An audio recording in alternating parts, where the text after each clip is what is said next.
Muito boa tarde, minha Paraíba. Lá vamos nós aqui seguindo na programação da sua TV Arapuã com o Rede Verdade. Nesta quarta-feira estamos ao vivo aqui, começando mais uma edição do programa que você acompanha as entrevistas e os debates aqui que interessam o nosso estado, a nossa Paraíba. Bom encontrar você acompanhando a nossa programação, que você já tenha almoçado ou esteja se preparando para almoçar, mas que esteja aí em casa ou no trabalho, esteja em paz acompanhando nossa programação. Olha só, toda a Paraíba acompanhou com muita tristeza e revolta o caso da pequena Ana Sofia lá de Bananeiras. A polícia anunciou ontem a conclusão do caso, apontando aí o Tiago Fontes como o autor, né, dado que a polícia aponta como o autor do assassinato da pequena Ana Sofia. O corpo da garota não foi ainda encontrado, mas a polícia anunciou a conclusão do caso do inquérito, apontando aí o Tiago Fontes como autor e sinalizando que a motivação pode ter sido a motivação sexual. Sendo isso ou não sendo, o fato é que nossa sociedade, lamentavelmente, tem convivido com o mal da pedofilia e do abuso sexual infantil. Vamos debater um pouco sobre esse tema, mergulhar um tanto quanto nesse tema tão triste, tão revoltante, com ele que é uma das pessoas mais apropriadas para debater sobre isso.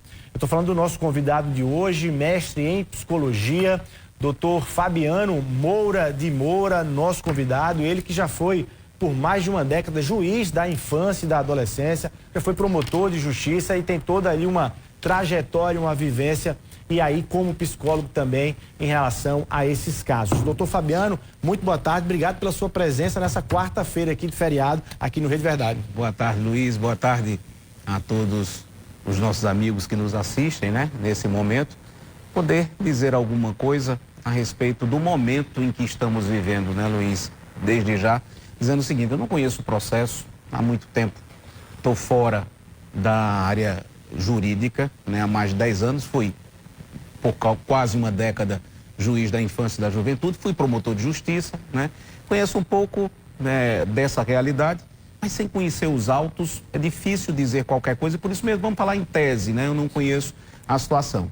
O que talvez para mim e a informação que eu tenho é aquela que está na imprensa e assim não me autoriza a falar muito a respeito de uma situação. O fato é que é o seguinte, temos uma criança desaparecida, esse é um fato, né? O que aconteceu com ela é preciso que a partir da materialidade, do encontro daquilo que existe com relação a essa criança, possa se dizer se foi vítima de uma violência sexual, se foi vítima de tráfico de órgãos. Ou seja, o que é que está acontecendo? Se está viva, se está morta? Não, então essa realidade são dúvidas ainda possíveis, e aí sob o aspecto psicológico que eu entro, né? Porque desde que eu deixei a magistratura, eu sou psicólogo, né? E eu costumo dizer o seguinte, eu decidi julgar menos e compreender mais.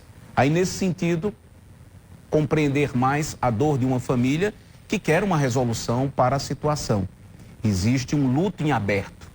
Uma situação de um luto em aberto e essa família quer saber o que é que está acontecendo ou o que aconteceu, né, com relação à sua filha, para poder fazer psicologicamente o fechamento. Existem situações na literatura que vão falar a esse respeito. Você se lembra do caso, por exemplo, de Ulisses Guimarães, em que caiu o helicóptero, desapareceu, ninguém encontrou o corpo e ficou aquela situação, chegou até, parece, à época, a se redigir uma lei, dando um prazo para que possa se ter como morta uma pessoa que está desaparecida, se não me engano, né?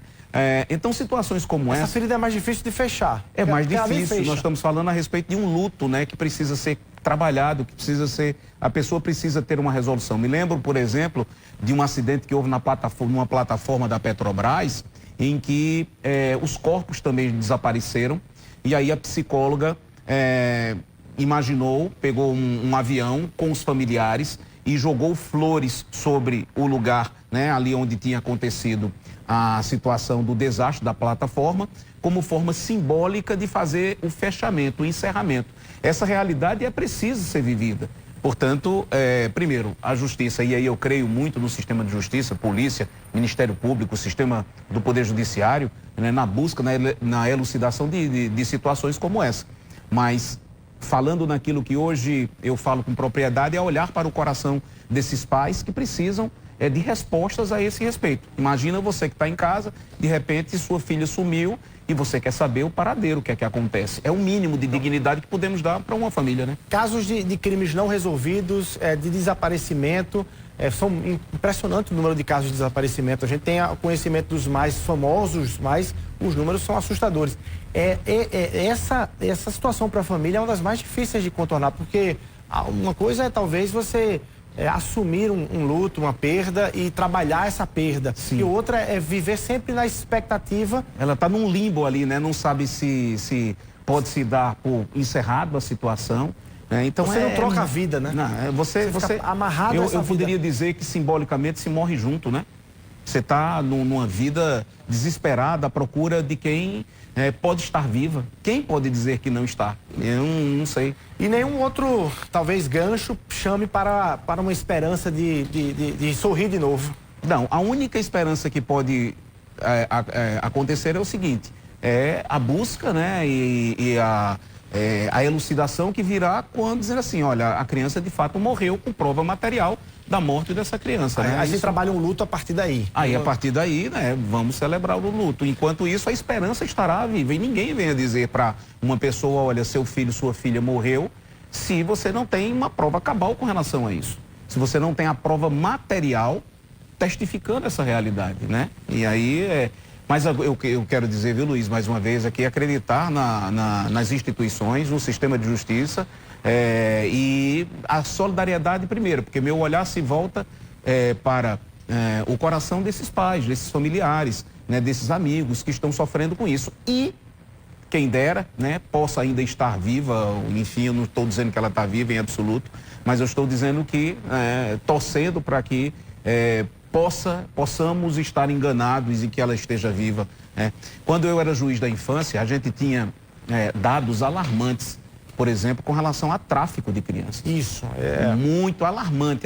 Eu me lembro de reuniões que participei com a polícia, com os órgãos de inteligência, nisso tudo, como forma de coibir e de fiscalizar para que este tipo de crime não aconteça. Não estou dizendo que existe, que é essa situação, mas enfim, tudo precisa de esclarecimento para saber o que houve. Apontam que o tráfico de crianças está ali se aproximando do tráfico de drogas, do ponto de vista de como negócio no mundo, como um lamentável negócio e comércio no mundo. Era assustador à época, eu estou falando de 10 anos atrás, era assustador à época o esquema montado, né, de como funcionava isso. Eu estava assistindo recentemente uma série na Netflix, né, Coração Marcado, e fala sobre essa história de tráfico, né?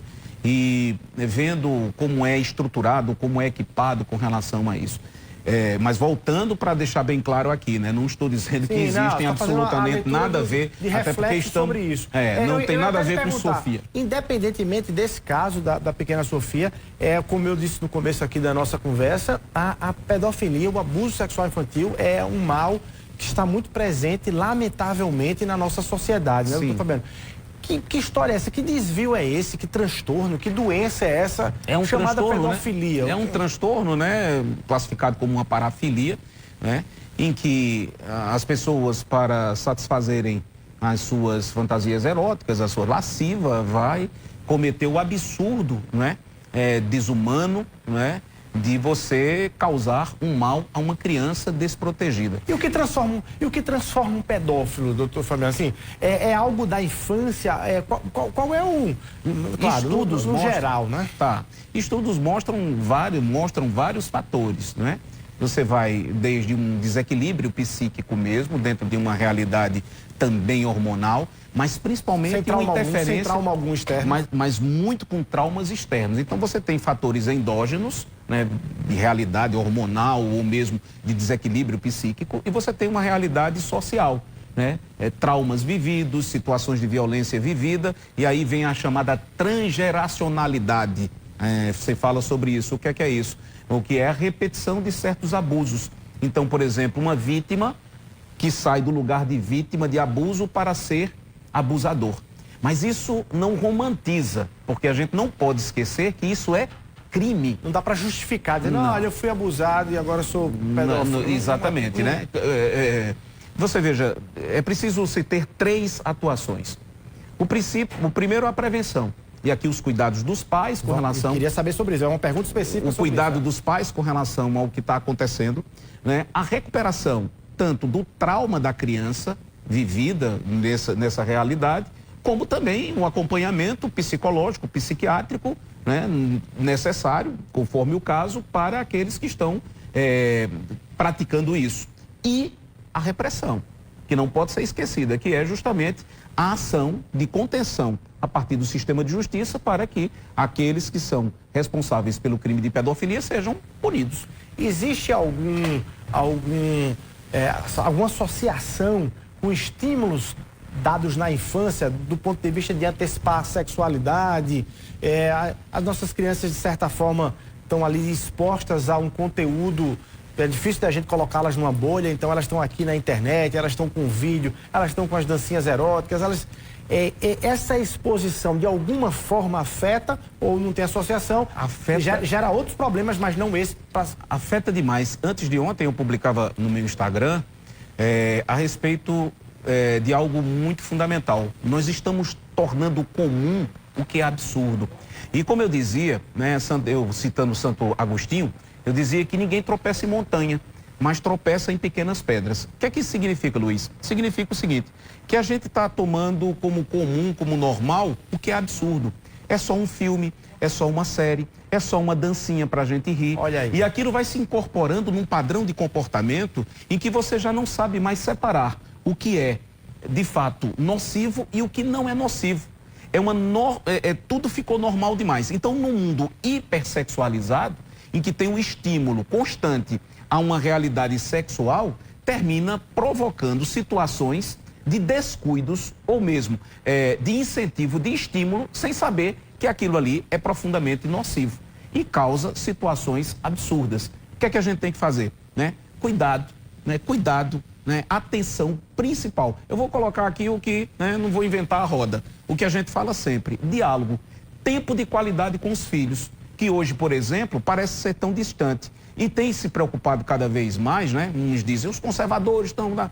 Por quê? Porque muitas vezes a mãe hoje sobrecarregada de tantas atividades e ainda de dar conta dos filhos, e eu estou falando isso porque... Tema da redação do Enem.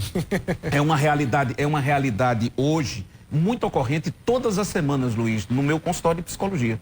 Todas as semanas, as mães esgotadas, as mulheres esgotadas, diante de tudo que tem. Porque tem assumido um papel, né, importantíssimo, o papel da mulher no trabalho, né, no mundo corporativo, isso é importantíssimo, tal, mas ao mesmo tempo o sofrimento delas, pelo desejo de dar maior assistência sem poder dar. E aqui o chamado à corresponsabilidade paterna, que embora tenha tido um crescimento, hoje, por exemplo, você vê muito mais os pais indo buscar os filhos nas escolas, né, do que antes, do que numa geração passada. Antigamente você tinha uma geração que se um pai fosse fazer um asseio, trocar uma fralda de uma criança, isso era coisa, né, que não era para o homem, né? E hoje você Ele nem contava para os amigos. Nem contava para os amigos, né? Dar de mamar, né? Pegar a mamadeira e, né? Como diz o Winnicott, dar de mamar não é dar o peito, né? Você dá o afeto naquele instante.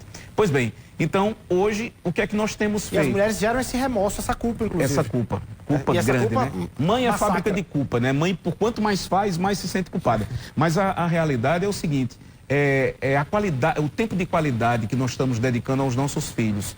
Já que nós temos um tempo mais limitado, essa é a resposta, né? O que é possível fazer? Tempo de qualidade, o que é que significa dizer? Quando de fato, estar ali, corpo, alma, presente. Porque muitas vezes está aqui a criança ao lado brincando e a gente está com o celular. E a gente não está prestando atenção, a gente está no outro mundo. A gente não está dando assistência. E quando a gente tem essa aproximação desse diálogo com a criança, o que é que faz? A gente torna possível uma criança falar a respeito daquilo que está acontecendo. Como, por exemplo, recentemente, ouvíamos uma situação de uma mãe desesperada porque uma coleguinha da filha dela de 5 anos de idade estava justamente tocando na parte íntima da criança e a mãe estava desesperada com relação a isso. Mas essa mãe, ela tem uma proximidade muito grande com a filha e a filha teve a oportunidade de falar para ela. Percebeu na hora. Na hora, percebeu. A filha, como ela convive muito com a filha, e ela, né, então a filha falou sobre isso. E a mãe teve a oportunidade de orientar, de buscar uma orientação própria para que a filha dela fosse assistida e educá-la como enfrentar uma situação daquela. Uma relação mais distante não permitiria isso. Porque abuso, veja só, o abuso, ele está muitas vezes, na maioria das vezes, de pessoas da própria família, certo? De pessoas vinculadas àquela criança. Isso era estatística. Só para ficar no caso da Ana Sofia, não, a gente não. Mas era um vizinho, né? Era um vizinho, né? Pronto. Então, veja, ter o cuidado de sentir como está a criança. Porque a criança vai dar sinais.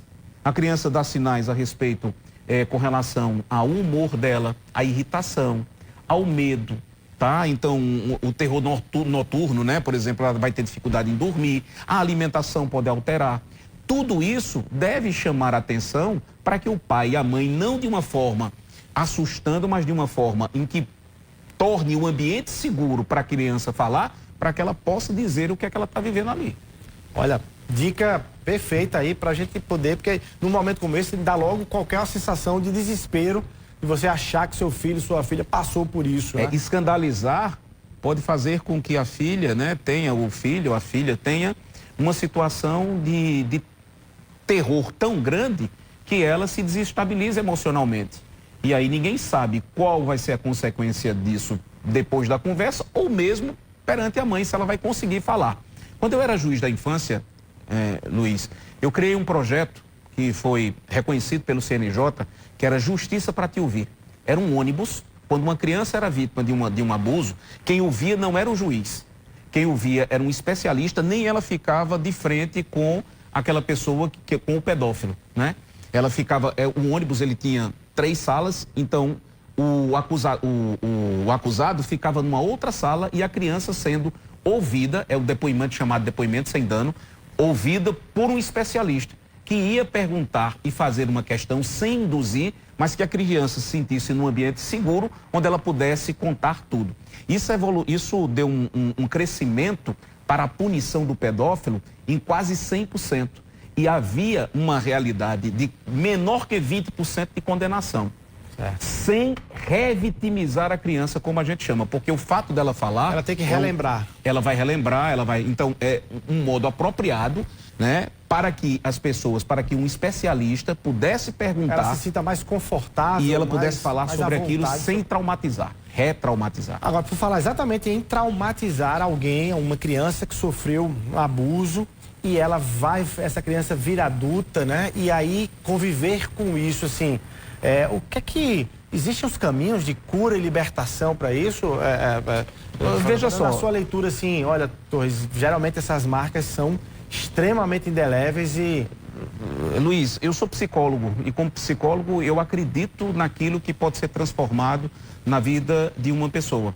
Além de psicólogo, eu vivo uma realidade espiritual, eu creio dentro de uma realidade. E uma coisa não dispensa a outra. Né? Um cuidado, uma realidade de espiritualidade não dispensa o cuidado profissional necessário. São campos diferentes, mas que promovem a fé. Promovem a saúde. Assim como diz a ONU. Saúde, a definição de saúde é bem-estar bio, psico, sócio e espiritual. Biológico, psicológico, social e espiritual, né? Então, no campo da realidade científica, no campo da psicologia, é claro que a psicoterapia vai ajudar na ressignificação, no enfrentamento com relação a tudo isso.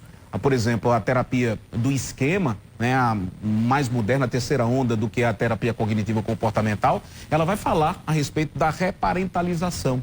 Ela vai viver a partir de técnicas também como imaginístico, fazer com que essa criança possa acessar essa emoção primeira, sofrida lá na infância, e possa ser trabalhado isso, porque isto gera uma conexão. Muitas vezes, eu costumo dizer, uma hashtag que vincula na vida e que pode fazer com que a pessoa, mesmo depois de adulta, esteja vivendo as consequências daquilo que foi um abuso. dentro do esquema que foi formado. Isso dentro no campo da psicologia. Certo. No campo da espiritualidade, é claro que o fortalecimento de tudo aquilo que a espiritualidade, de acordo com a espiritualidade da pessoa, pode viver, vai ajudá-la naquele processo de enfrentamento. Porque a espiritualidade lhe dá um empoderamento de saber quem é você, diante dos olhos daquele que você acredita, de Deus, por exemplo, e vai fazer com que você tenha essa restauração necessária a partir de uma outra realidade chamada do campo da graça. Né? Agora, com base na sua experiência, na sua vivência como psicólogo, inclusive no consultório, um dos mais procurados de João Pessoa,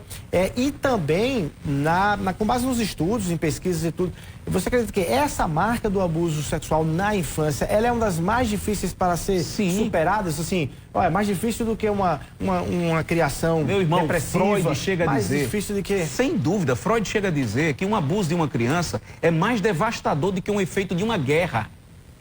É Freud quem diz isso. É uma marca profunda. Isso, agora, quer ver um absurdo que ainda hoje não sei como tá, Luiz? Eu, quando era juiz, eu fiz um levantamento de todas as crianças, solicitei de todas as varas criminais os processos para saber como as crianças vítimas de abuso sexual tinham sido tratadas. Assistidas, né? Pelo sistema público ou por... O que mais me impressionou é que o caso em que a criança mais tinha participado eram 2 sessões de terapia com uma psicóloga. Apenas. Ou seja, descaso total. À época, eu fiz uma manifestação ao tribunal dizendo isso. Isso é um absurdo. A criança que é vítima de uma violência, ela não tem assistência nenhuma, amparo nenhuma. Você tem um sistema de saúde, você tem aí uma realidade. Havia escutas na polícia, no CRAS, né, quando se tinha CRAS e tal, mas não se tinha um acompanhamento psicoterápico, porque havia, não sei como está hoje, aí eu preciso dizer essa realidade, porque eu estou falando de 10 anos atrás. Né? Então, estou falando de 10 anos, não sei como hoje o sistema está funcionando e confesso, não tenho os elementos de hoje para dizer quais são os dados e as estatísticas. O fato é que o seguinte, é que existia um desamparo e que eu imagino, aí uma suposição ainda, que muitas crianças que são abusadas não têm o acompanhamento psicológico adequado pela rede de serviço público. Tá. Bom, vamos para um rápido intervalo comercial. No próximo bloco, vamos entrar nesse caminho que você já puxou, dizendo que atrelado e associado a um tratamento psicológico, na questão da espiritualidade, da fé, é muito importante para a superação de danos, de marcas como essa, doutor Fabiano. Rapidinho, 1 minutinho e a gente volta. Fica aí acompanhando, 1 minutinho a gente está de volta aqui no Rede Verdade.